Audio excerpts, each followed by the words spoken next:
humans, how's it going? Susan Ruth here. Thanks for listening to another episode of Hey Human Podcast. This is episode 271, and I had a conversation with Naomi Grossman. She is an Emmy Award nominee actor and writer and producer. She has two critically acclaimed one-woman shows called Girl in Argentine Landscape and Carnival Knowledge, Love, Lust, and Other Oddities. As an actor, you probably know her because she is Pepper on American Horror Story. The role that really, she's a fan favorite. Everybody loves Pepper. And she also played Samantha Crowe in another season of American Horror Story. And this new season of American Horror Story, which is called Stories, and in fact launches the day that this episode comes out, Thursday, so definitely check it out. She plays a character named Rabid Ruth, no relation. She got to come over to the house, I was so excited. She was the first interview I've done in person since the pandemic, so to have that interchange face-to-face, it's just, I mean, I have no problem with the Zoom ones, but there's just something different about being in the same room with a human being. It's fantastic. She is hilarious. She's been on crazy adventures. Her family is fascinating. She's very bright, very hyper kinetic, and I really, really enjoyed it. So I'm excited for you to hear this episode. I can't believe that July 20th, which is today, this episode is going to come out on the 22nd, but I can't believe that my 5-year anniversary of this podcast went by, and I didn't even realize it. July of 2016, I launched Hey Human Podcast, so yay! Just a little hooray for that. 5 years and going strong. Thanks, everybody, for making that a possibility. One of the things that I wanted to promote for Naomi is that she's got another one-woman show that's going to be coming out. When that information is available, I'll make sure to let everybody know. But that one is called American Horror Story. That's horror, not horror. Play on, obviously, the show that she has been a part of for the past few years. So yeah, I really enjoyed it. It was super fun, and I'm excited for more in-person conversations to come in the future with guests. Just so you know, of course, as always, on the links page on Hey Human Podcast, you'll find all the information about her, as well as every guest I've ever had on the show. So I'm going to talk about that in a second. But I wanted to cover the fact I recorded new music. So that is in the works. I talked about it last week and I think the week before, but it's going to be a reality because I actually did the recordings. Very excited to let you all know about that when the time comes. If you want to find me on iTunes, you can find me under Susan Ruth. And if you want to find me on Spotify, I'm at Susan Ruth-US on Spotify. And I will be putting the new music all the places, but especially those places. So definitely keep in the loop on that. Okay, usual stuff. Hey Human Podcast can be found on social media under Facebook, Hey Human Podcast, and Instagram, Hey Human Podcast. And I try to post different things on both. So definitely check that out. Instagram, I tend to do all about people of history or of interest or modern times that are doing interesting things, that kind of stuff. So it's kind of fun to check that out and see all the people I put on there. Facebook's more articles about, I don't know, cool kids and health breakthroughs and people building things. I don't know, robots, just whatever. I try and keep it interesting as best I can. Okay, so that's social media. Oh, my personal social media is under Susan Ruthism, SUSAN-RUTHISM, Instagram, Twitter, and Facebook. You can email me, susan@heyhumanpodcast.com. Love to hear from you. If you have a story you want me to learn about or a person you know that you think's interesting, or maybe you've got interesting stories, I want to know. Let me know. And maybe you'll be a guest on Hey Human Podcast. The links page I already mentioned, it's on heyhumanpodcast.com. It covers every guest I've ever had. So anything that they're putting out or doing, all their social medias and things, and then articles or books or, I don't know, movies, whatnot, that we reference within the system of the show, of the episode. So yeah, definitely check that out. Rate and review Hey Human on iTunes or wherever you get your podcasts. Super important and helps a huge amount. So please do that if you have a few minutes to spare. Check out SusanRuth.com if you want to know more about me personally, my other work that I do, my people that interview me, I post those interviews there on SusanRuth.com. Some are on YouTube through there, that kind of thing. So definitely check that out. You can also sign up on the mailing list. Apologies to anyone who tried to sign up on the mailing list over the last month. I did not know that the mailing list link was not working. Squarespace or Google machine, somebody changed something, and so my voice just cracked. And so my link thing that allowed for that all to work did not work. It does now. At least I think it does. It worked as of 2 days ago. So if you tried to join me on the mailing list, try again if it didn't work, because now it does. What else? Music. I mentioned that. Doing new music. Very excited about that. What else? Oh, and again, as I mentioned last week, Hadley Canary, who's an amazing artist out of Nashville, like a poppy Sarah Bareilles type. She has a new single out that I wrote with Hadley called Possession of Pain. Check that out too. I'm really proud of that song. Okay, I think that's pretty much it. Let's get into this conversation, and thank you for listening. Stay well, be kind, and take care of each other. And if you need a little extra lovin's out there, I'm sending it your way. And, thank you for listening. Okay, here we go. Naomi Grossman, welcome to Hey Human. Thank you. In real freaking life. Yes, Hey Human. You're my first in real life in a really long time. Really? Let's hear for vaccinations, baby. Woohoo! I know. Can you believe it? Yes. Oh. It's weird, after I got the second vaccination, I thought, okay, I know it's not a solve all problem, but I'm sort of feeling slightly invincible.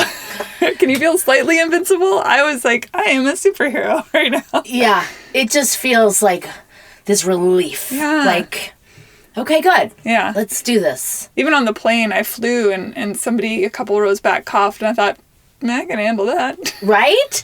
Oh, I know. I'll probably always wear a mask on a plane, though. That just seems like...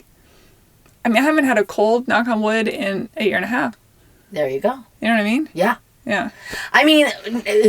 When I cough, all of a sudden I feel like, oh my God, like I need to isolate. And it's like, that's ridiculous. Coughing is the new farting. It is. That's hilarious. Which is a real bummer. You feel, you're like, oh my God, that wasn't me. That wasn't me. That was my chair. The dog did it. Yeah, this unitard makes noises. Anyway, welcome to the show. Thank you for coming over. You are an LA gal, and you and I met, for the listeners, at a little barbecue on a rooftop with our mutual friend Chris and John. And so that was very kind of you to say yes. And so here we are. I love it. So let's start from the beginning. Where did you grow up? Are you a California gal or? No, I originally came from Denver, a little suburb of Denver. Lived there 17 years, and then went to Argentina as an exchange student. I just sort of skipped out on senior year, and I was always like a really a hyper overachiever, and so I was over it. I was like a very much an adult as a kid, and so now that I'm an adult, I have to be a kid because I missed out on a lot of that stuff. I completely get that. So your parents were fine? They said, yeah, Oh yeah. Okay. My folks were both kind of wanderlust themselves. They were Peace Corps volunteers and very good about exposing me to culture and art and music and opera and ballet and cinema and you name it. And so, that's part of what, kind of I think from a really young age, I just always wanted to be on stage, and I got very involved in just like anything and everything, you name it, like the school plays and on-camera acting class and ballet and piano and voice and Spanish club and Olympics of the Mind and student council and National Honor Society. And I mean, you name it. Like, if I just wanted the longest resume in the yearbook. So you came out an adult, basically. Yeah. Yeah. Right. So, so by senior year, I was like, okay, well, there aren't any more clubs that I'm not the president of. So, but there probably are in Argentina. So that's why I went there. Did that make you weird? Or were there other kids like you? Did you have Yes and no. Okay. Yes, absolutely. My high school was very like Mean Girls. And, but I've always had a very strong sense of self, and I was like, you know what? I don't really want to be like you, so I'm okay with that. I'm okay being weird because normal is kind of boring. Yeah. And it is, honestly. Like, totally. I mean, we're still friends on Facebook, and I see all those Mean Girls, and yeah, it's very obvious that our high school was the best times of their life, and that's very sad to me because it was the worst time of my life. Amen to that, sister. Yeah. You are a tiny person. Yeah. You are, what, 5'1"? 5 feet of fun. Okay. I'm probably 5'1", honestly, but I do manage to like go in for a lot of like, petite roles. Uh-huh. Like sort of my breakout role was on American Horror Story as it was actually supposed to be they initially cast a little person in my role and then recast it with me, which worked out. But so consequently I do kind of get to slide into a lot of those kind of petite parts for being 5 feet. Yeah, well, when I say I'm 5'1", which I probably am, then I Isn't that funny? Screw myself out of work. One freaking inch. And right? Let that be a lesson to you. Right. Yeah. I figure if I'm lying on my resume, that's the least I can. Who doesn't do that, I suppose? But the reason I asked about how tall you are is because I assume that when you were young, you weren't gonna let that make you sort of blend in or become invisible. Because sometimes the smaller kids don't stand out. I was 6 foot at 14, which is another side of horror show. Uh-huh. Yeah. Did you think that also shaped you? Like, look at me, I'm here. Yes. 100%. Yeah. I mean, I'm the absolute front and center of every photo because I have to be. Tall kids in the back, So, yeah. I mean, I think being small is part of my superpower. Yeah.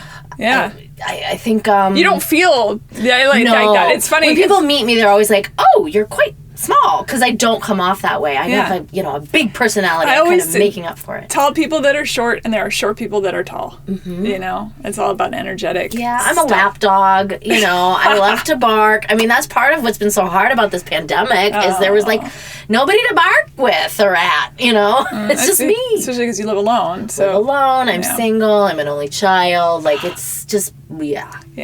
Okay, so Argentina. Yeah. Why Argentina of all places? I think I put like Spain and Italy as my first choices, and I didn't know it at the time, but Argentina is kind of a perfect mix of those two places. Just the immigration. When I've been to Italy, I'm like, oh my God, it's just like Argentina. Of course, Italians are like, no, Argentina's just like Italy. But, yeah, I mean, it's just, that's the place that worked out for me. But it really worked out. Like, I found my place. Even to this day, when I am back in Denver, I'm like, this is not my place. I get that. Yeah. And I, don't get me wrong, like, my family was also, we were odd birds. Like, my dad was an architect, and so we lived in this beautiful little mid-century modern gem in sort of the, hills of, the countryside. in Colorado, which is gorgeous, of course. You know, but all around us were these cookie cutter McMansion homes, and we were this like itty bitty little 1-story home with all glass walls and a blue door. Right. So we stuck out, but in a great way, you know.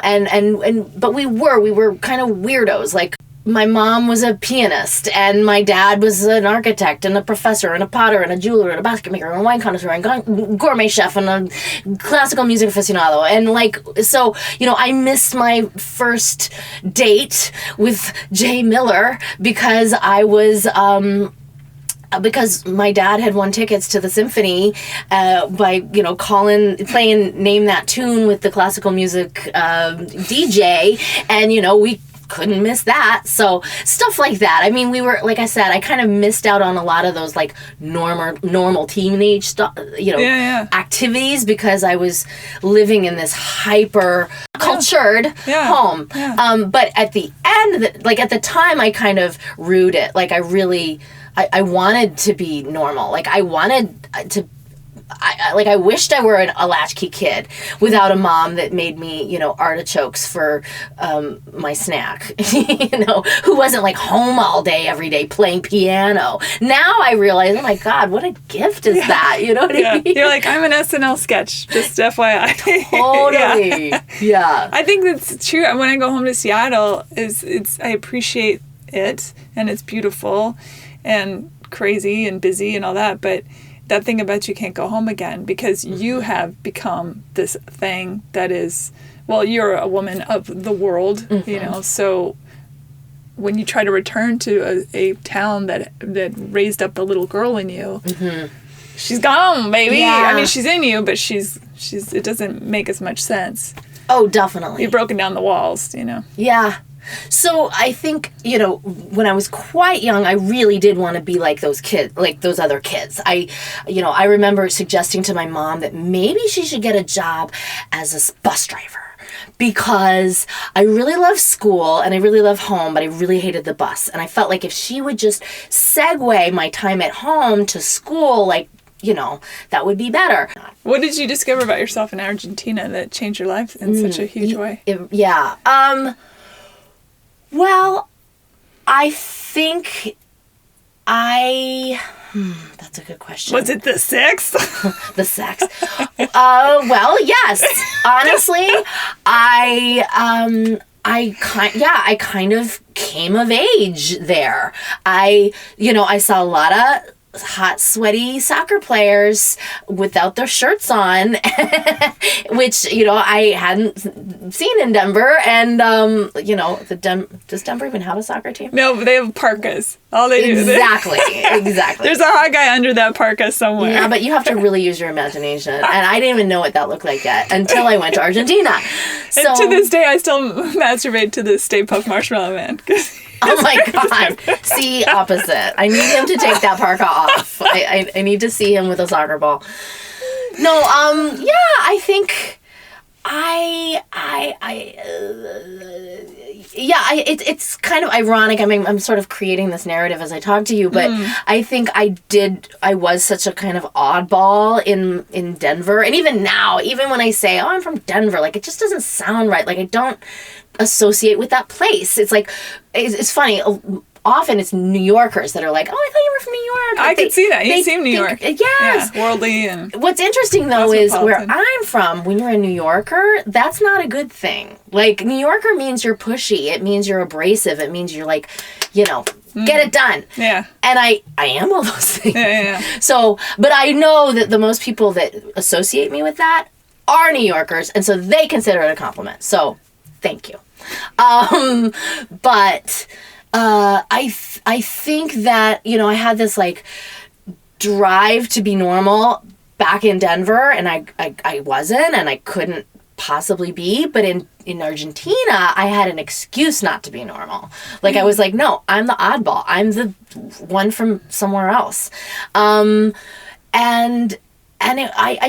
really identified with the quality of life, quite honestly. Like, they really know how to just enjoy life. Like there's, mate is this drink, but it's not just a drink. It's a time that you share, and you literally share like a gourd of like herbs and hot water.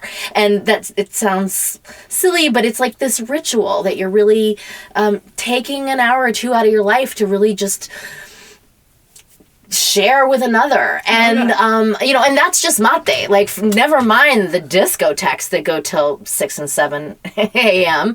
and and all those hot, sweaty soccer players. I mean, I really for the first time, I was able to kind of quit all those clubs that had me so busy, and I was able to just really kind of enjoy life. It must have been a huge shift, though. Huge shift. And don't get me wrong, remember, Dad was a gourmet chef, and we had, Mom made artichokes for my snacks, so it's not like I hadn't been eating well, but I wasn't used to these, day-long barbecues. And I do mean barbecues, like the whole cow.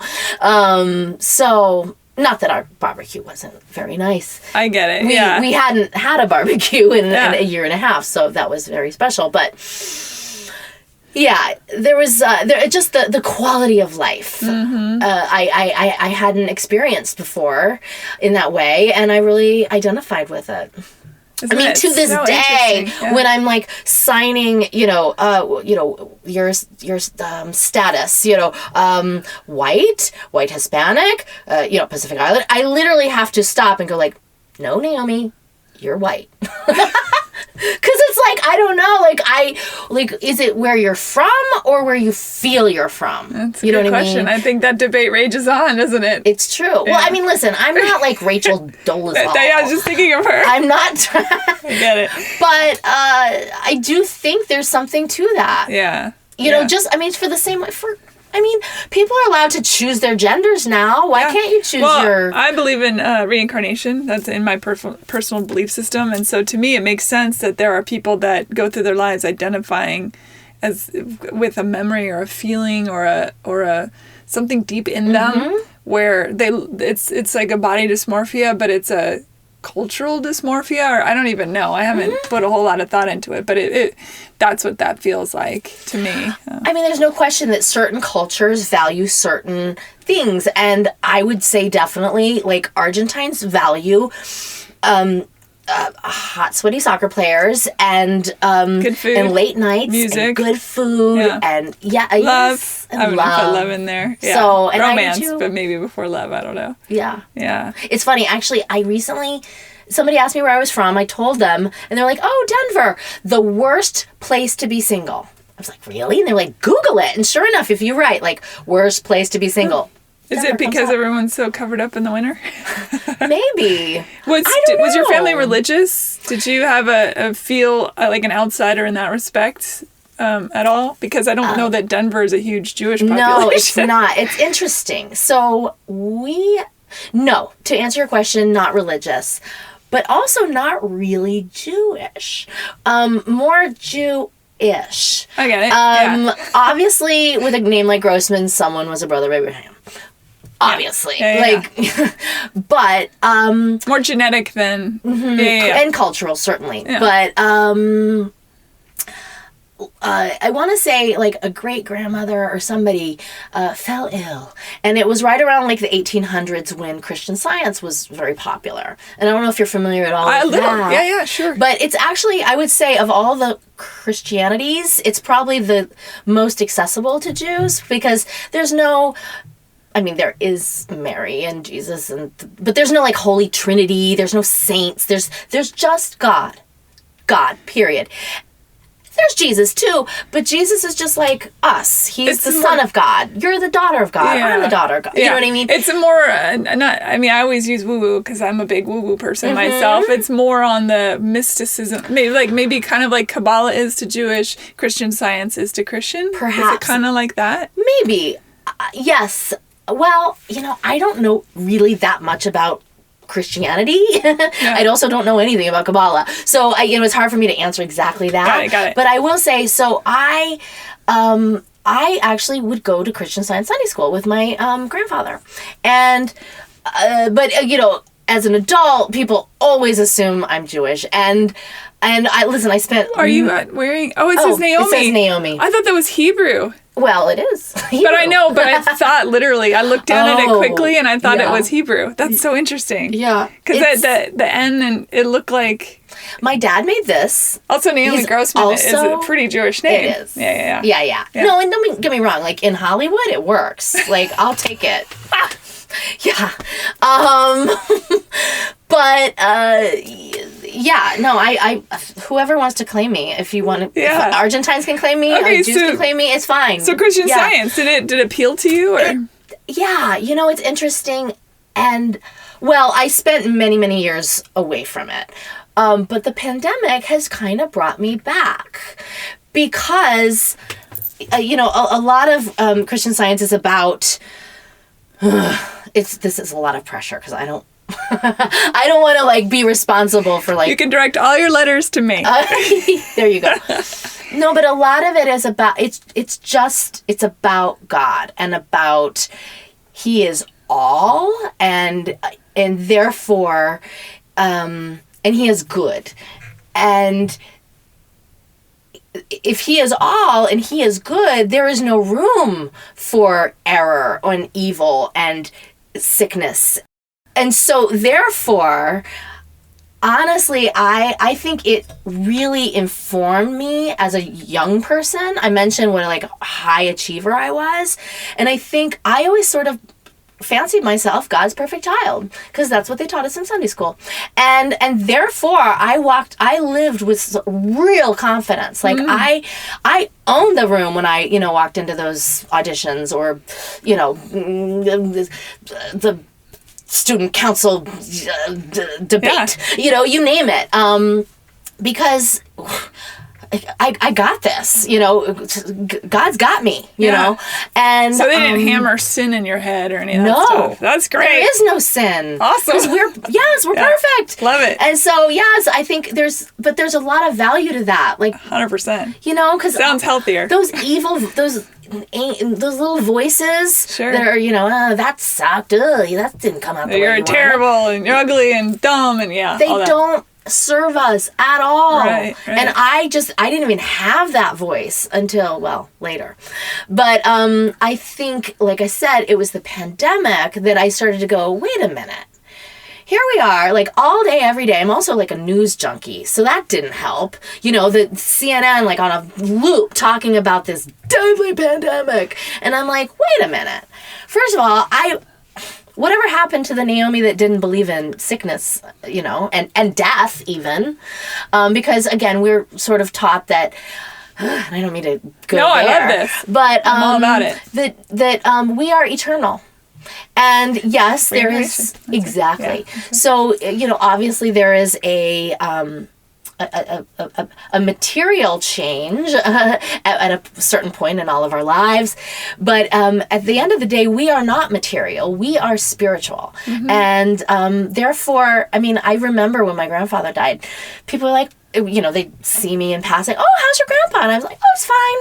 And my mom, who is not a Christian Scientist, she's a doctor's daughter, was like, that was weird. And I'm like, no, he is. He's fine. He's here now. He's all things. He's everywhere. Yeah. And I think that's a very peaceful way to... It really is. Mm-hmm. And it's helped me through this pandemic. Don't get me wrong. I got the vaccinations too. Sure. Because, my mom, that's important to her. And I will do anything to see my mother. And so, yes. Yeah, I get that. So I'm not one of these, like, don't give me the... No. I've driven around and seen the Christian Science reading rooms. What are those? So they're just like libraries. Oh, okay. And it's I recommend going in, especially, since you're curious and interested. Yeah, always.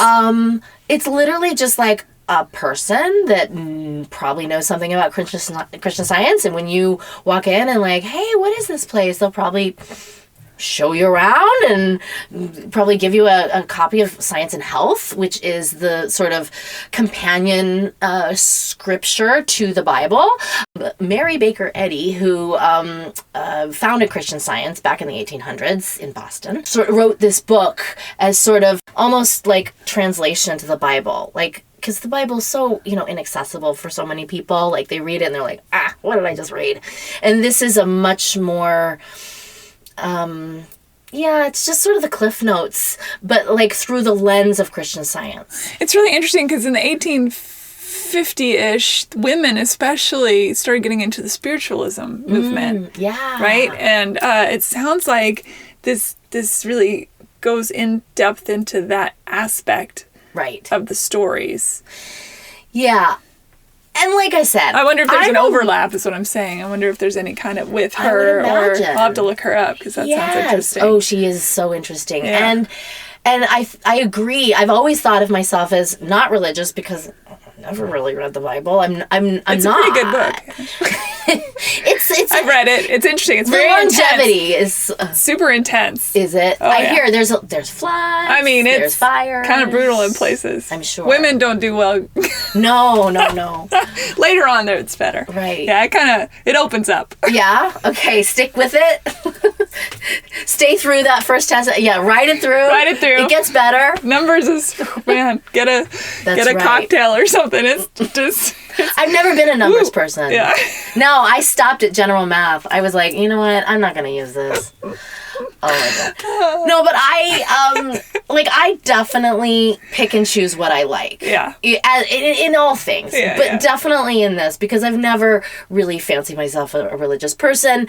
But I do, and like I said, I did get the vaccines, which probably a true Christian Scientist wouldn't. Oh, really? Okay, so yeah. There's sort of, I'm trying to see the amalgamations here. So they're a little bit like the Jehovah's Witness that doesn't do that, right? Again, I don't want to, right. because that's a whole other thing. Yeah, I've interviewed a few, and I think that's, like, medicine is kind of, it's just all very interesting. The idea is, again, if God is all and God is good, and sickness is non-existent, then why would you need this material thing to heal this spiritual thing? Like, we're not material. We're spirits living in a human existence instead of humans living in a spiritual existence. Oh, I like that. Yeah.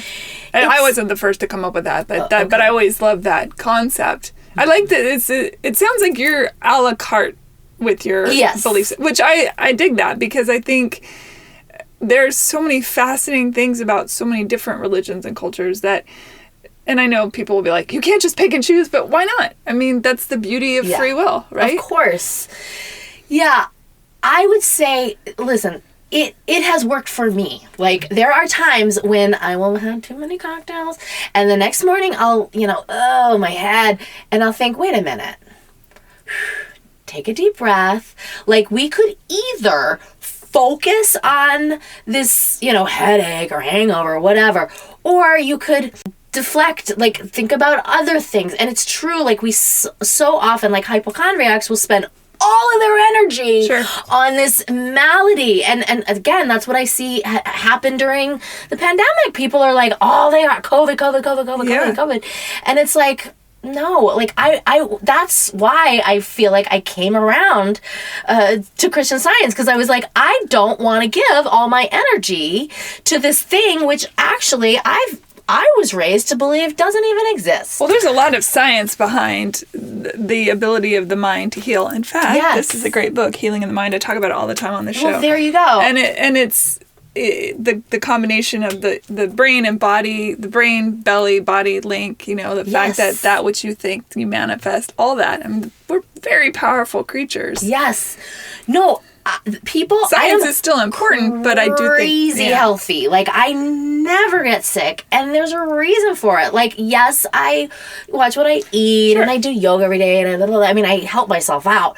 But I also, like, literally believe I am healthy. But that's part of it. You taking care of yourself, it's a circle for sure. But when you do look at yourself as a temple of God, or a creature of God, or a mirror of God, or a manifestation of God, any of those things, then I think it would lead you toward a more...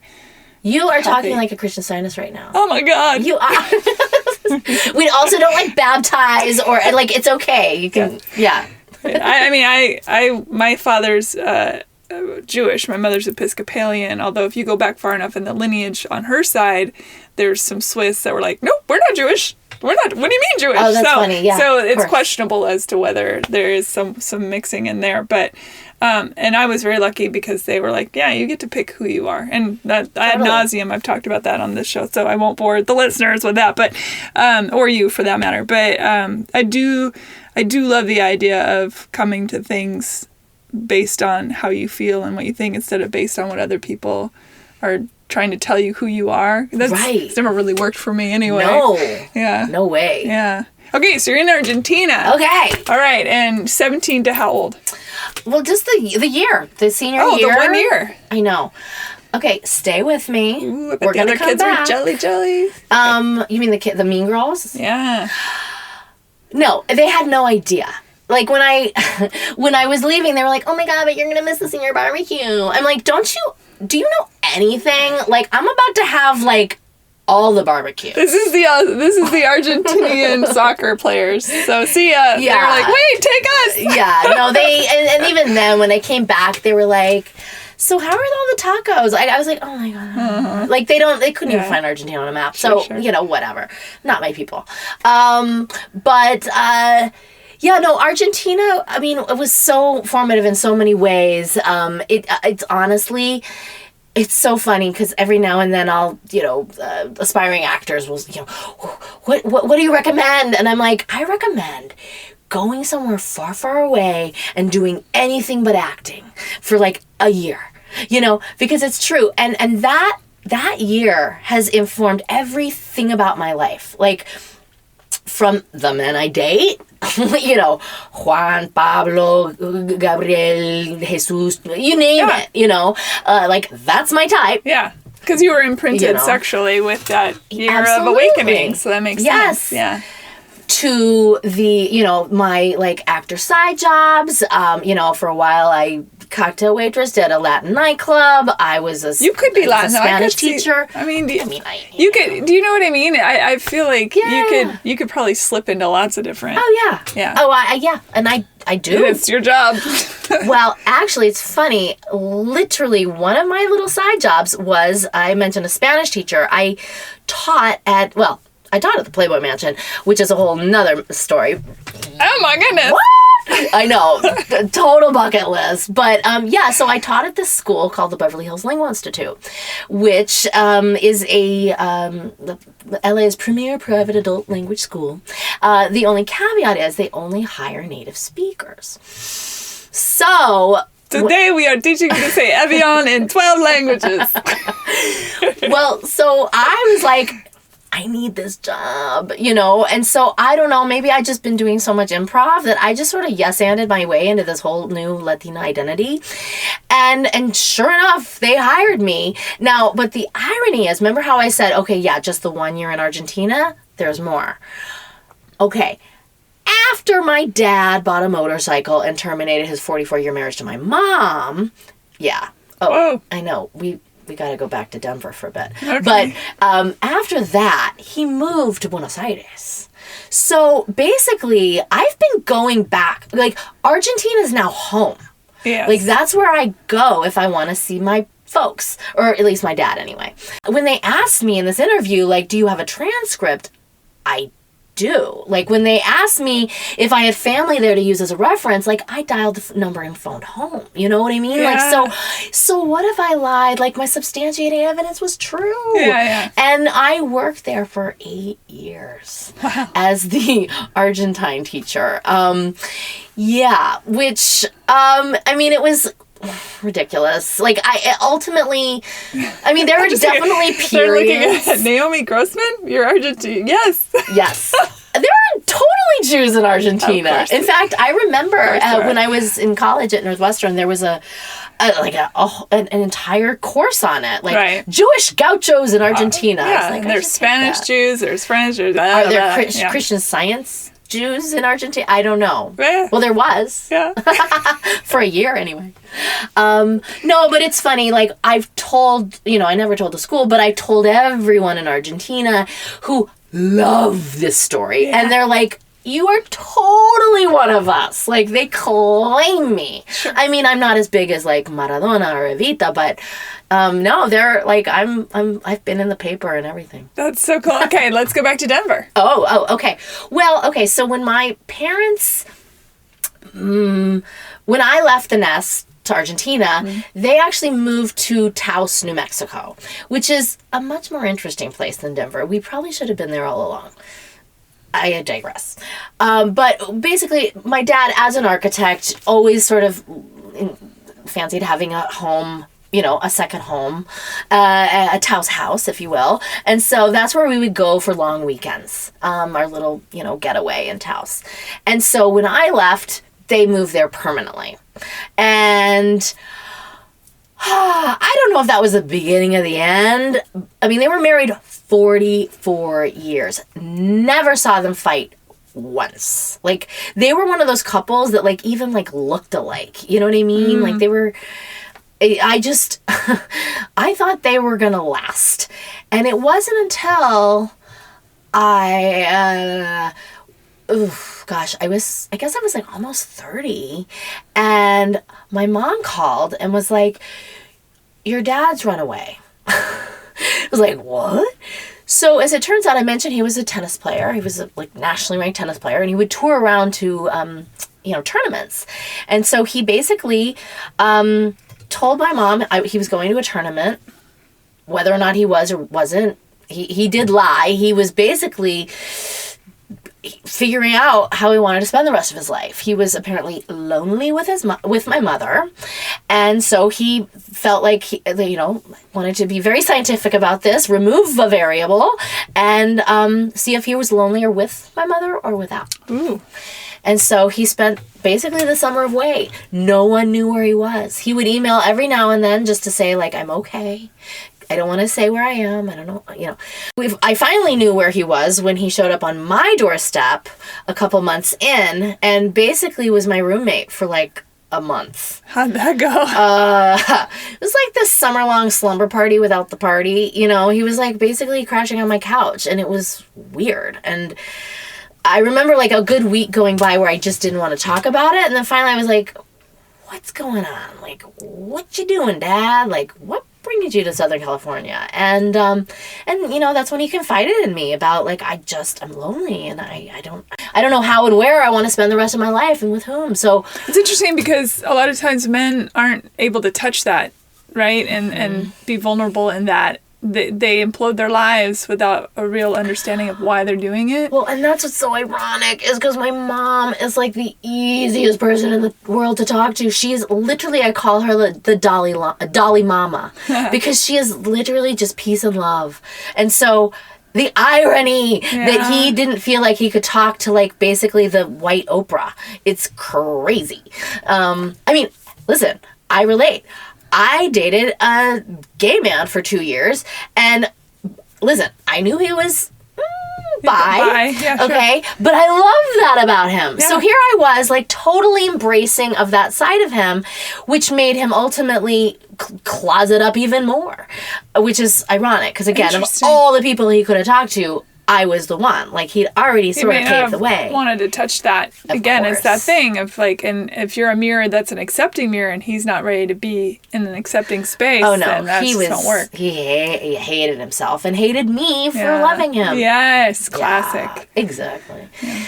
But anyway, that's me. My dad ended up realizing after a month with me, he was better off with my mom, went back home to Taos, and basically said, I want to get back. And that's when she said, oh, God. Oh, no, you didn't. Oh, no. Not so fast. And, the fact is, it's just, again, it's so ironic because my mom was always such the peacemaker. And, her job was really always to, like, just sit in the stands and, golf clap when he made a point. And this was the first time that she really kind of, like, grew some cojones and said, like, no. It turns out,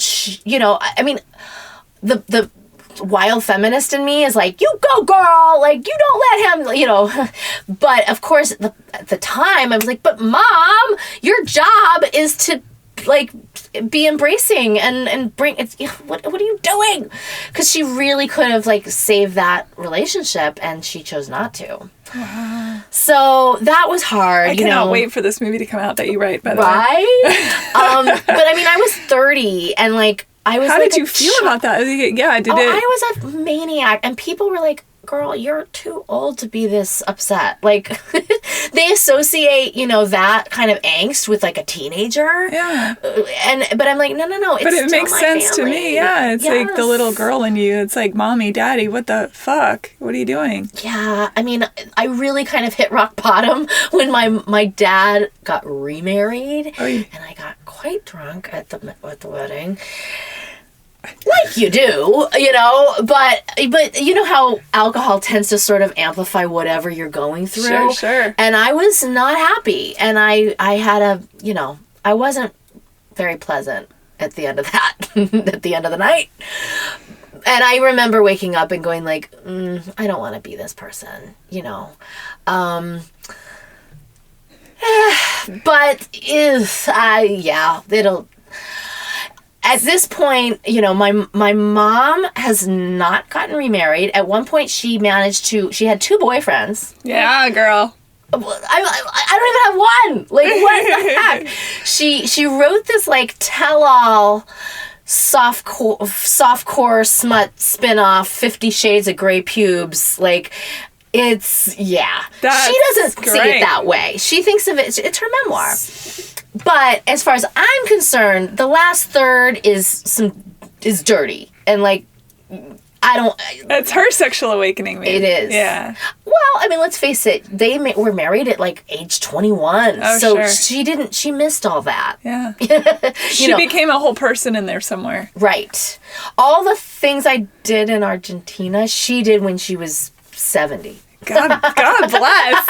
I mean, I know that's your parents and that's really hard, but hell yeah, girl. For sure. But I understand that had to have been beyond traumatizing. For sure.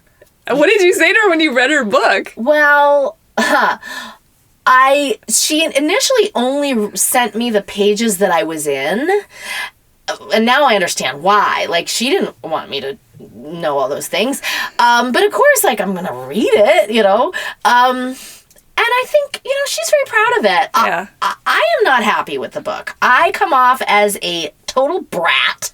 And a lot of it is her writing. Like, it is a memoir. She basically, like, took it straight from her journal and then, like, transposed it into, and then she self-published it. Like, whereas if I were her, I might have edited. Just because Naomi threw a tantrum on April 27th in 1990 doesn't mean it needs to be in the book. Like, is it, how is it furthering the story? And as far as I'm concerned, it does not. So she was doing a catharsis, and you're like, that's humiliating. That's a lot of information. I mean, don't get me wrong. I'm not like Michael Jordan gonna, like, sue my mom or whatever. Like, it's fine. Like, no one's reading it unless, of course, they listen to this interview. They're gonna be like, where do I find this?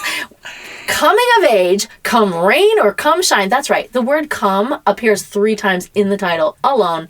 Your mom is find it on saucy. Amazon. But I don't think she even thought of that. Honestly, like, she was coming of age. Like, we just talked about it. Did your dad read it?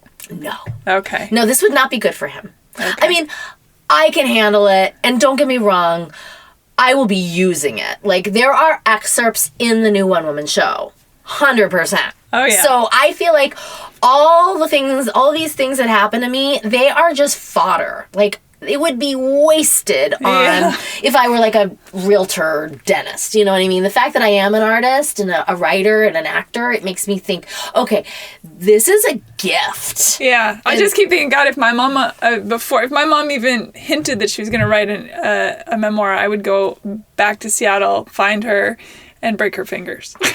Right. And throw out all over typewriters. Well, I mean, again, I relate because I've also written my own solo shows. Yeah. It's a different genre, but still, like, I've used her as my muse before. Right. So, it goes both ways. Like, I can't tell her not to use me. I just wish she could have, edited a little more stringently. Is everybody in a good place now? Mom, dad remarried, you? Dad remarried. I think he may be getting a divorce now. Well. But I don't know. It changes with the wind. Sure. It's Buenos Aires. Yeah. I mean... yes, everyone is civil. Okay. They always were, actually. Yeah. That was what was so confusing for me is I was like, but you've never fought. Right. Like, why would you get divorced? I mean, I just remember, I don't know if you're familiar with the playwright Harold Pinter, but as a theater major, he was kind of mandatory reading. And his plays were always very boring. They were like British people in drawing rooms like, oh, how is the weather today? And like nothing happens. And yet everything's happening underneath. You know what I mean? They're all having affairs. They're all this, they're all that, but you don't see it. It's all the like subtext. Quiet staid. Yes. Mm-hmm. And that was my growing up. I didn't know it at the time, sure. But there was all kinds there were affairs. There was drama, but I didn't see it. It was all just the weather. So, but again, when I went to my mom, like, why aren't you making this right? Why can't you just get back together already? And she was like, well, but, my yoga at 6 a.m. and my late night movies. And I'm like, you can't do that? Like, well, no, your father needs breakfast. And I'm like, well, what's for breakfast? And he's like, yogurt. And I'm like, okay. Again, like, do you have to be there to put the yogurt out? Like, he can't open the fridge? Like, I was just always like, I don't get this. It's really interesting, isn't it? The dynamics, the roles people feel they have to play. Yeah. Like, again, had she just said, like, this, the way it is not working. Like, I need to go to late night movies and yoga at the crack of dawn. I can't imagine that my dad couldn't have gotten behind that. But again, she was so, like, stuck in her, it's been 44 years of putting breakfast on. The gate flew open and she ran. Yeah, she really did. Yeah. Yeah. So, I think she's much happier ultimately, and that's all that matters. Yeah. So in that regard, yes, I've come around. I'm no longer like this angsty 30-year-old, mad at my parents for getting a divorce, but I think you're allowed to feel those feelings at any age. I agree 100%. I mean, we too are an amalgamation of all of our incarnations throughout our lifetime. So, and there's the parental wounds that kick up, and your idea of what it's supposed to look like versus what the reality is, especially if you're not around them all the time and now you're trying to make a life for yourself, and do your thing. And so you want that stable foundation to stay the way it is, because you can always touchstone that. And if it's falling apart, then what the fuck? Right. Yeah. Well, and not only... Yes, exactly. They were couple goals. So if there are no more couple goals, like, then what? And not only that, but, like, I'm single, and, like, oh, if they don't even work, then what will? Like, what am I doing? Like, good luck to me. You know what I mean? Like, they met at the university and, like, in a solid place where they had, common interests and compatible backgrounds. And, like, good luck to me. Like, in LA of all places. Nobody knows how to do it, though. No. Nobody knows how to do it. I mean, the great beauty and tragedy of love is that you just have to jump in, and the chips will fall where they may, and it's so there's true. Nothing you can do about it. No, and I mean, my greatest love was a bipolar, broke, alcoholic, drug addicted, unemployed, uneducated, illegal, illiterate sewing machine repairman in Mexico. Like, and I'm with you on the reincarnation. Like, there is something between us. I don't know what. Maybe I was a virgin in a Mayan sacrifice and he was the chief. I don't know. But there is some chemical something that will not let it go. And I mean, don't get me wrong. I know it's not right. My head is clear. Honey, you are preaching. I get it. I get it. But man, yeah, I can't help it. There is, we don't choose. We sure do. They sort of choose us, I think. Yeah. Oh, so sorry. True. No, it's all good. All right, so we've been to Argentina, we come home. Mm-hmm. Do you already know at this point that acting is going to be the thing you want to do? 100%. Always did. I mean, in a way, Argentina was very much a distraction from that. I mean, I did take acting classes while I was there. Yeah. But it was in Spanish, and I was always going to be an American. It's not like I could disappear into a role there. You know what I mean? Like, I was going to always be that foreigner. Okay. Unfortunately. Not that I look it, you're right. I can totally blend in. But, with the language, don't get me wrong, I have a great accent. Like, I managed to fool the school for 8 whole years. I mean, I stayed away from, when the professor from Spain, asked me for sangria after class, I was like, pass. Or path. Yeah. No, I mean, I definitely, had to stay, keep my distance. In fact, there was actually a student of mine that I dated a student, but it was an adult school. But yeah, that was anxiety inducing for me, because I was like, oh my God, where's this gonna go? And are we gonna be a relationship? And is he gonna what am I gonna bring him home to Argentina to meet the fam, only to find out they're expats from Taos? How's this gonna go? So and even then, am I gonna lose my job? Anyway, sorry, the question was, did you always know that you'd be an actor? Yes. Yes. I'm trying to, I don't know the timeline. So you have written 3 one-woman shows. Yes. The American Horror Story, Pepper, which is a huge deal, and probably the biggest major shoot out of the cannon. Mm-hmm. And then the Click Alt Delete, which is... Okay, yeah. That's in there somewhere. So let's talk timeline. Okay, timeline was, yes, always knew I wanted to be an actor. Yes, while I busied myself doing all these other activities, just because I wanted to have a full yearbook resume, at the end of the day, yeah, right? At the end of the day, I was always an actor. If we didn't have Facebook and you asked, those mean girls, where is Naomi today? They would say on a stage or on a screen somewhere. And here I am, on a microphone. Yes. And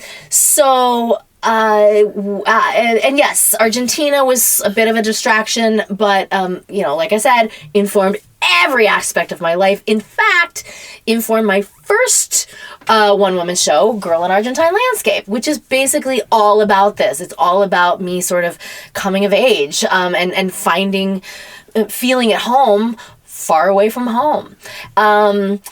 In any case, but after that year in Argentina, I went on to college at Northwestern, which is a very strong theater program. I was a theater major there 4 years, survived 4 Chicago winters, and Chicago is one of the greatest cities in the world, but its winters are brutal and long. So long. I frostbit my butt once. Oh my God. It's it's not livable. It's not so cold. Beautiful in the spring though. Yeah. Which happens in June. Yeah. No, but I was out of there after those 4 years. I had a boyfriend at the time who was a PA on Friends. Okay. And Friends was a very big show at the time. And, and PA, wow, you get Jennifer Aniston's coffee? That's basically, you've made it in Hollywood, right? So, anyway, so I came out here, not just because of him. I mean, I did want to do film and television. And besides, Denver, New Mexico, it's the West. So this felt closer to me, although most of my colleagues went to New York because they were either East Coast based or theater really was the focus. Mm-hmm. In any case, I came out here.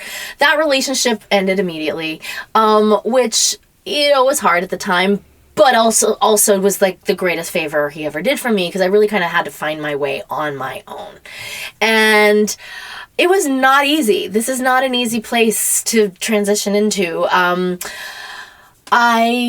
I struggled with acting. I was basically kind of lost. I would go to the, get my Backstage West, and I'd send my photo to all the casting whatever was casting that week, and crickets, and it was maybe a couple years in that I was like, oh, what am I doing? Like, I want to be an actor, but I'm literally just go to the post office. Like, what is that? And so I realized, like, if I want to act, I should act. So because I wasn't being cast in a, orthodox way, I went ahead and created some of my own material. So at the time, I started just writing sort of sketches, because I always really dreamt of SNL was always my dream job. Yeah. And it's interesting. I was going to say, how long of a story do you want this? But it's too late for that. I remember, I've always been a huge theater goer, and I saw an advertisement for a play, and I recognized the playwright because I'd been to theater school and, really liked her. So I went to the show.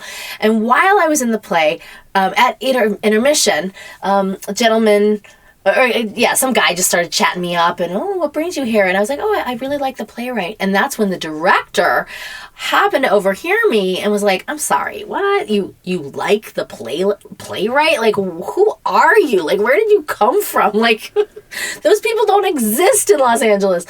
And so sure enough, we start up a conversation. And after the show, I thought about it. I was like, I want to work with this guy. That was great theater. Like, so I basically asked him, would you consider directing these sketches? I've written this, what I thought at the time was a one-woman show. It wasn't. But he, sure enough, said, your timing is impeccable. This is the last show I am working on with these people in the last, 20 years. Like, I've been booked, employed solid for 20 years until tomorrow. So yes, I can read your script tomorrow. That's a universe winking at you. Right? Oh my gosh. So it turns out he and I, we got together, and he said, you know what? I will work with you, but not on this. I want to something else. And of course it was hard, because here I am, basically aborting my baby to work with this person it was just a total leap of faith. But I went for it. And sure enough, we started writing a real one-woman show, just me. Because the other had been, again, a bunch of sketches, kind of like a Carol Burnett show. She plays all the good parts, surrounded by funny friends. So sure enough, that's how Girl in Argentine Landscape was born. How was that, cutting yourself open like that? Especially after reading your mom's book and knowing what that's like. I had not read her book yet. Okay. The book did not exist yet. Okay. In fact, the parents were still together. Got it. Okay. Still working on the timeline. Hadn't even left home yet. But it's funny, when I was going to produce it, that's when all this happened. And that was actually part of my promo. I remember as I was trying to, advertise on Facebook, I'd say, hey, wait, Facebook? There was no Facebook. There was no Facebook. MySpace, maybe? Yeah, right. I was blowing out, I was putting bottles out to sea. Sure. Hey, everybody, if you want to see... Carrier pigeon. Yeah. If you would like to see my dad watch me simulate fellatio on stage, if the show isn't interesting enough, then that show is. You know what I mean? Watching my dad, I may not be interesting, but that will be. How did they do? It's funny. I remember him saying something about it, did you need that? And I was like, yes, I did. It's a coming-of-age story. And so did the guy. Right. That's soccer players. He would have died. No, but I mean... I was like, no, it's an adolescent story. I'm literally becoming a woman, and you need that. Just having barbecue and mate was not enough. And this was a critically acclaimed. Yeah. It was... For your first go-around. Yeah. And honestly, that is the moment, and that's why I've spent so much time on this subject, but it really, while no doors in Hollywood swung open as a result of this, it really, like, reminded me of what I am and what I want to be and what I'm here to do. And, like, it reignited that, like, fire and like, yes, this is what I'm supposed to be. Whether or not the world knows it yet, this is what I'm doing. And so I did that one show, and then I guess I got busy with The Groundlings, which is a comedy theater in Los Angeles. And it's character, for those listening, it's a character-based. Right. Yeah. It's kind of an SNL factory. Everybody from, Phil Hartman to Lisa Kudrow to Melissa McCarthy. I mean, you name it. Yeah. Will Ferrell. Yeah. Like, everybody funny has come out of there. And I mean, I remember once doing Adam Carolla's show, and we bonded over the fact that he did Groundlings too. I got way further than him. He is the funniest person I've ever met in my life. Like, I was straight up, like, shy on his show. And you see how talkative I am. Yeah. And yet, like, I couldn't even get a word in edgewise. I didn't dare. He was so funny. Like, I didn't want to take away from the funny. That's my best friend, Ellen, who is listening to this for sure. She loves Adam Carolla. So, right, she just probably squealed when she heard you say that. No, he's brilliant. But, he got to intermediate, and I was in the Sunday Company. That's a big deal. It is a big deal. Like, even funny people get cut, is what I'm trying to say. Conan didn't get past Sunday Company. So, when I was cut from Sunday Company, I mean, don't get me wrong, my life was over. I thought I couldn't. It was the end. Like, I'm dead. And I spent a year not doing anything creative. Like, I basically decided that, okay, I might as well, get a boyfriend, get a job, like, do all, like, a normal job, like, screw this acting, because clearly I'm not cut out for it, like Groundling said, and which is ridiculous. Of course. But I understand the sentiment. Yeah, for so, sure. I mean, I spent a whole year not being creative, and a year later I was like, this is not me. I like, when was I happiest? And I realized it was when I was writing that show, when I was performing, telling my story. And so that's when I went back to business. I went back to Rich, the director that I cozied up to at that in the theater. And we worked on it, did a second. I did a Carnival Knowledge, Love, Lust, and Other Human Oddities. And that one's even more saucy McSaucerton, right? Very saucy. Yeah. It's not just fellatio. We go all the way. Yeah. But, it's is that the tagline? It's not just fellatio. We go all the way. No. Let's see, what was the... 6 million men, or 3 million, I don't know how many men there are in Los Angeles. She only needs one to work. That was the tagline. Yeah, but I would say if Girl in Argentine Landscape was sort of this relatively innocent coming of age story, like from, metamorphosis from big dork to badass, this is, badass, like, come of age, with a special spelling. So yeah, it was, it's definitely kind of, I like to think of it as like Sex and the City, different coast, cheaper shoes. And this one, is this the one that did the Fringe Festival in Scotland? And yes. Yeah, that's a big deal. It is. Yeah. That was, again, when people are like, career highlights, they expect, like, I don't know, being kissed by Lady Gaga at the Emmys, or, being number 1 on IMDb. No.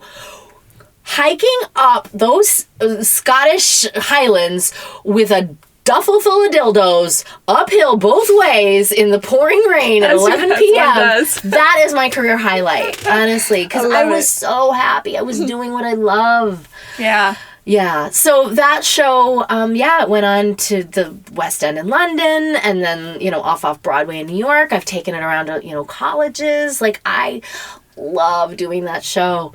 But that's why Again, well, after Carnival Knowledge, at that point, I was like, okay, Hollywood, come on now. Like, Scotland knows, like the UK gets it. Yeah. Even New York. Like, so what's it gonna take? And, because don't get me wrong, I'd been auditioning this whole time. Like, I'd been, technically 22 years. Like, I got my SAG card at age 15 working on Father Dowling Mysteries in Denver, Colorado. So, like, I'd been at it, auditioning, getting callbacks, on a veil, pinned, then crickets. And it was like, whoa, what's it gonna take? And, I don't know if it was just a divine intervention or what, but yeah, I got a call for American Horror Story, and they needed a petite person, 4 to 5 feet tall, possibly malformed, childlike. And, I thank God I put 5 and not 5'1" on that box, because I got the call. And, it's one of those things where I audition all the time, and like, you don't know when something's going to totally change your life, but it did. Yeah. It did and it didn't. Like, in some ways, I still put pants on one leg at a time, but, so many things. But with an Emmy nom. Yeah, exactly. You go into this, and do you have a sense of the character? Do you know what you're auditioning for at this point? Because I know he keeps things a bit secretive, right? A bit. Yeah. Yeah. No, I didn't even know the role until I was well into the makeup process. It was the makeup people that told me. No, the audition itself, they gave me a ball, and they asked me to try to get them to play with me, as if I were a 4-year-old. So there was no mention of, pinhead or microcephalia or any of this, the defining characteristics of this character. And then they also had me do a monologue of Jessica Lange's from season 1, which was just an adult, delivering a monologue. Now, in retrospect, I get it. They wanted to see that I had range, that I could go from this, like, childlike character to this, adult, fully functioning. So I get it. But that's the thing. They're not, they don't want all the agents and managers and actors in Hollywood to know what, the show's doing that season. So very secretive. Wow, that must have just blown you away, honestly. I imagine with all the prosthetics and everything that you have, even your hands, right? Because those are gigantic. Yeah. That changing your hair color and looking in the mirror afterwards makes your brain go, huh? I can't even imagine. Shaving your head. Yeah, I can't imagine what doing all that and then looking at yourself in the mirror and explaining to your brain that, yes, that is you, but it's not you, Right. And explaining to the date you're on why they can't touch your hair because it's actually a wig, and like what if it comes off and they see that you have this crazy Hare Krishna haircut underneath, and how are you supposed to explain that when you're not even allowed to tell people what you're doing? Right. Oh my God. Or even your own best friend who's like, wow, your hair looks really good, and you have a consistently great hair day for the next 6 months because it's a wig. Yeah. That's so surreal. It was so surreal. Did you have any trouble with the prosthetic stuff on your skin? I know some actors have an issue with that. That's good. It was nice. Every day after work, they give you a jasmine towel and just... it's nice. Like getting a facial every day after work. What kind of jobs give you facials at the end of the shift? Sex work. Oh. but that's not lotion. No. I'm going to stick with acting. They can be similar. It's still good for your skin. True. That must have been the moment then. I'm assuming that's the moment you're going, holy shit, I've arrived. Well, yes and no. When I first got it, I really thought I was just one of an army of pinheads, because why me? Like, I literally had nothing. My resume was full of YouTube videos that I produced myself. Like, no one had cast me. Why would Ryan Murphy? And to entrust this like cool role in this nobody, and I do understand it in certain ways. Like, if you're paying for Kathy Bates, for example, you want to see her face. You know what I mean? Because you're paying for that face. Wow. Whereas with me, I didn't have a recognizable face. And so, yeah, cover it. Because who cares, right? Yeah. But not only that, I do think... I mean, obviously, it was genius casting me. But it was, truly. Like, yeah, I think you owned the part, clearly. Well, I had an unrecognizable face that was fine to cover up, right, with prosthetics. I'm also trained in the theater, so I'm used to projecting to the back row, which is absolutely imperative if you're going to, you know, penetrate those prosthetics. Because the makeup just sits on a table unless you do something with it. You know what I mean? You have to act through that makeup. And that means moving your face. It means not... And those teeth. Talking through those teeth must have been challenging. That too. But also, you know, at the end of the day, so much of Pepper was improv. You know, it was just being in character all the time. Like, I didn't have a lot of dialogue. It was just... movement. And... Yeah. And let's face it, that's what I've been doing at the Groundlings all that time. That's what I've been doing my whole life. So, yeah, to find...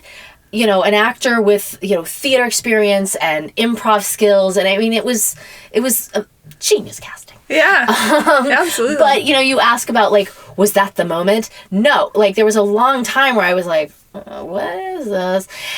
It was really once the show started airing and I started to see the fan reaction that I was like, oh boy. Like, when I could, you know, stopped at a light and there's a Pepper for President poster on a telephone pole, or TMZ's jumping out of the bushes at me, or eBay sellers waiting at LAX to get my, you know, to sign their Pepper Funko Pop figures. Like, it was just crazy. Like, all of a sudden, how do you adjust to that? Oh, I've been preparing my life. Come on. Yes, I was girl. like, where have you been? No, but I mean, yeah, I loved it, you know, and I still do. Like, when I go to Comic-Cons, people are like, oh, you are so nice. And I'm like, yeah, because I am not jaded. Like, I spent a long time without anybody caring. Yeah. So the fact that you do care, I love. Yeah. And then you got cast again for the, right? And yeah. that had never happened, other than the big wigs. Yeah. I came back for a second season, which, you're right, it was, at that point, the show had been totally self-contained. Each season was its own story, and then all of a sudden we've got this returning story.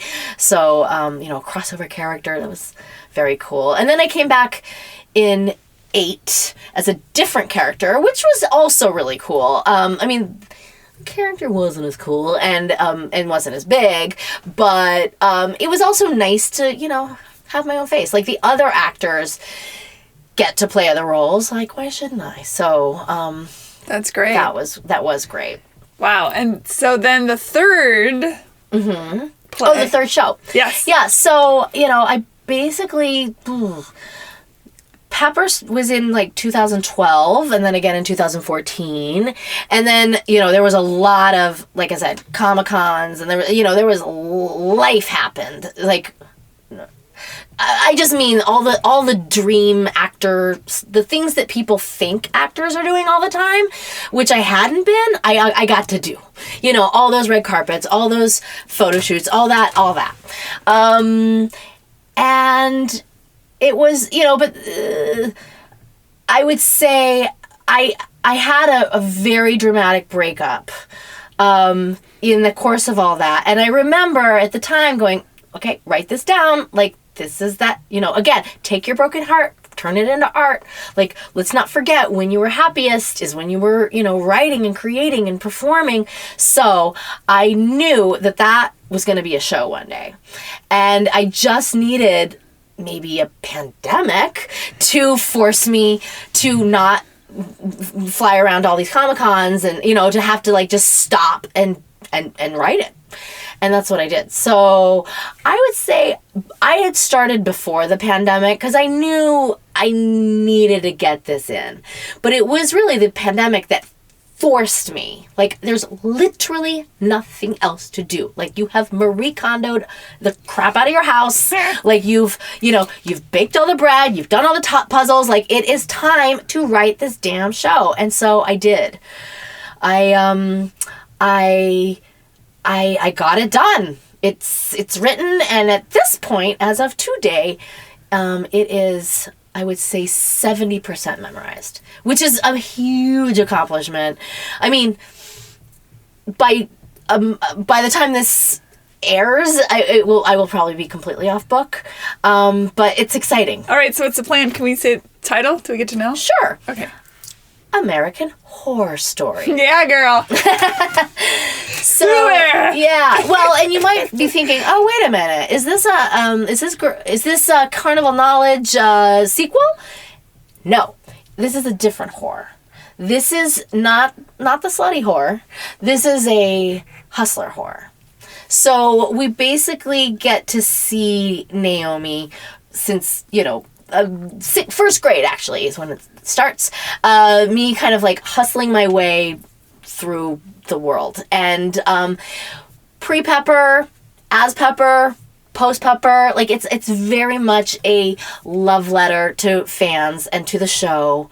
Do you get to incorporate then that character? Do you have to ask permission from Ryan Murphy for that? I already got it. So that is part of the process. Mm-hmm. Yeah. That's so cool. Yeah. And so great that he said, sure. Of course. Yeah. Yes. Yeah.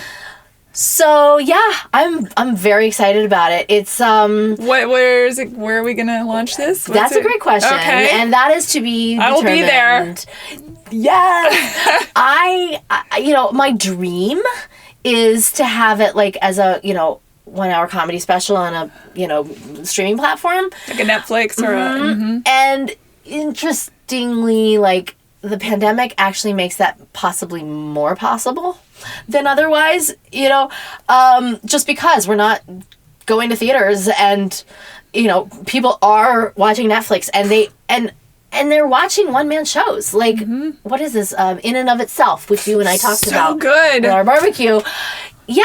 And that's, people are watching it. Like, it's you don't have to be in the theater to see a one-man show. So I'm hopeful that will happen. And if not, I'll go back to Edinburgh. I can go to, I know how to do this in New York. Like it will happen one way or another. It's just how is to be determined. Isn't it interesting that when you decided to take the reins of your creative self, when you really that's power, right? You stepped into that power and stopped worrying about what everybody else thinks, i.e. agents or television shows or whatever, that everything just came to be. Mm-hmm. Yes. I love that. And that it gives me the shivers when I think about it. It's like the fact that you were at the theater, you said the thing, the director overheard, all those moments are to me absolutely 100% believe that they make me believe that there is a divine order to things. Mm-hmm. And that it was just waiting for you to go, I'm ready, let's do this. Right. And then, boom, there's your life. Right. I love it. I know. And that's why it's so hard when, like, young people, write me or ask me how, what do I do to be an actor? It's like, how do I say, just listen to this podcast? Because, just act. Yeah. Just do it. Just do it. And, if you build it, they will come. I've always had that attitude. And I know... I even remember one time having like a general audition with a casting director, which is essentially just like a date. You basically are just talking about yourself to them, and vice versa for that matter. But it's just a conversation. And I remember saying that, and them kind of making a face like, it's a little scary. That's a little passive, like not trying to like, manipulate the system, but. I don't know. Does manipulating the system work? Like, people are always trying to, if I want to be like, Kim Kardashian. Like, no. Kim Kardashian's like Kim Kardashian. Exactly. If they want Kim Kardashian, they'll cast her. Yeah. Like, so just true. Do you. Yeah. Like, what are you? That's the real question. Yeah. And sometimes it's a long journey. Sometimes you're 30 before you figure that out. Sometimes you're 50. For sure. Sometimes you're 70, like your mom. It took your mom a while. For sure. Yeah. Yeah. Oh, and she's a totally different person than she was. That lady that would golf clap when Dad got a point is totally different than this woman that publishes her sexagenarian sexcapades. Are you kidding? I love that so much. I'm so sorry. I know it's mortifying, but I love it.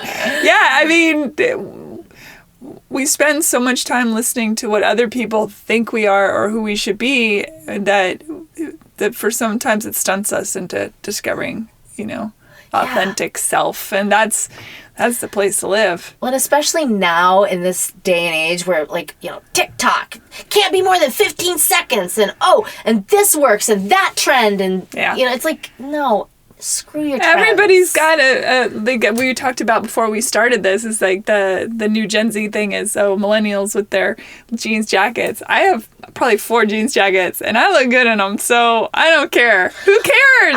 Just be who you are and enjoy it. Yes, and fashion-wise, I've definitely, Perez Hilton has praised my red carpet style, and that's not his style. His whole thing is tearing you down. The point is, my style is what looks good on me. Yeah. Period. Yeah. Which is going to be different than you. Right. You're 6 feet tall. Yeah. I'm 5 feet. Yeah. You know what I mean? So we're different. We're a living Verizon commercial. The bars. Yes. Yes. Oh, I was going to say, or Benetton. But yes, absolutely. Oh, yeah. All right. Benetton for different reasons. Okay. Anyway, no, but I think, yes, you wear what feels good, looks good. And I mean feels not comfortable. I don't wear clothes that are comfortable other than the unitard I'm wearing now because I came from yoga. Yeah. But no, I wear clothes that make me feel how I want to feel that day. Empowered. Yes. Yeah. Well, and I also, as an feminine actor, I feel like who do I want to be today? Like what role am I playing? I love that. And so when I want to feel powerful, I wear a suit or you name it. It's I think fashion can be fun and but yes, ultimately flattering. Again, unless you're playing if you're I want to be Pepper today, well then maybe you're not going to wear a power suit. Right. But I think yes, just getting rid of your jean jackets because they are not cool now. Yeah. Because they said on TikTok is stupid. Yeah, it's ridiculous. No. Yeah. How does the jean jacket make you feel? And also, I want to tell those youngins that it's okay to exactly what you just said. Just do you, and that's the most powerful and the coolest. And then you start feeling like an old person, it's cool to be you with the thumbs up, but it's true. Yeah. But I think this generation is they're already doing that. Yeah, you know what I mean? The next generation, maybe. I don't know. I think there's going to be a move away from the social media thing. I think it's going to... I hope so, honestly. It's going to pendulum. I think it's screwing with us. Oh, boy. Yeah, but I sure. do think, just the way kids are allowed to be yeah, I might be a girl or whatever. Sure. Stuff like that makes me go wow, we couldn't do that. No. So they're already, and bullying isn't cool. And whereas it was in oh my God, I Mean Girls High School, let me tell you. So yeah, high school sucked. Yeah. Tell people how they can find you who might not otherwise know. Yes, I am at Naomi W. Grossman on all actually, I think I might just be Naomi Grossman on TikTok, but that's TikTok. I'm Naomi W. Grossman on all, but I'm also verified, so they'll see if they even just put Naomi. Yeah. See the check mark. And I put links for everything also on heyhumanpodcast.com's website. You also have your actual official website too, which is .net. Correct. Right? NaomiGrossman.net? Yes. Without the W. Correct. Yes, okay. I'm on it. Good, thank you. Yeah. There's another Naomi Grossman. I feel so sorry for her. She's a climber. Oh, well, there's obviously more than one Naomi Grossman, but I know of one. Well, there's a few, actually. There's, I was thinking of the, fine artist. She does, sculpture. Okay. I want to say That's in, cool. Long Island or something. But there's a Naomi Grossman that produced the Hollywood Squares. Okay, I love that show. So watch the credits, you'll see. Paul Lynde, man. That's that old school Hollywood Squares. You ever watch those on YouTube? No, but It's so Naomi catty Grossman and produced them. hilarious. Okay, well, So great. when a friend of mine won a car on that show, and I was What? like, well, I want a car. So I called up. I got myself an audition. When I told them my name, they laughed. And I was like, what's funny? Showed up at the audition, sure enough, laughed. I finally was like, what is up? Like, they said, well, our boss is Naomi Grossman. That is so funny. You're much younger and much more pleasant. Oh, But so therefore I had to add the W to, I am technically the number 2. She came before me. got it. Yeah. That's awesome. Naomi, thank you so Oh, much. This is thank great. you. Wow, what a story. And I wasn't kidding. Like, I want that whole arc of your family. Yes. That sounds like a great movie.